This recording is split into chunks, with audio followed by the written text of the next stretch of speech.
Фатмир Лимани надворот Илинденска, Игор Филков надворот Правда. Ова според информациите на телевизија 24 од извори од Вреди, единственото начално договорено досега меѓу Христијан Мицковски и двоецот Изет Меджити и Билал Касами. Останатите опции кои се на маса, ротации на министерства, но и кадри, се очекува да се дебатира на вечерашниот состанок помеѓу нив. Според неофицијални информации, опции кои Касами и Меджити би ги оставиле на маса се социјала да оди во ВМРО ДПМН, додека Правда кај нив. Според истите извори, Мицковски инсистира на здравство, зашто на маса ја става култура, спорт и земјоделство, а образование евентуално како последна опција. Според неофицијални информации на телевизија 24 од ВМРО ДПМН, тоа би значило дека премиерот расчистува дефинитивно со Зоран Љутков и Борко Ристевски.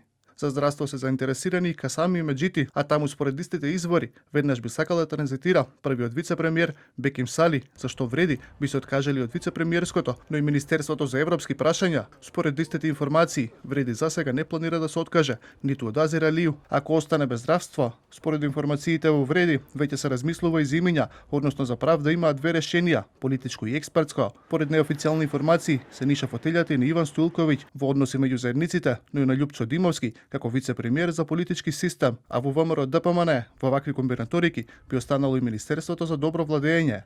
Од друга страна, според функционерот преговорите, иако на Максим Димитриевски му е кажано дека Правда нема да остане во знам, а аргументи били и последните анкети кои јавно ги објави премиерот, а на кој рейтингот на знам е значително намален, официјално од партијата се уште се настава дека нивните министри ги исполниле очекувањата. Според неофицијални информации, заинтересирани се за земјоделство, официјално премиерот најави дека до крај на неделава ќе се знаат кадровските решенија, а очекува на 1 јули составот да влезе во собранието.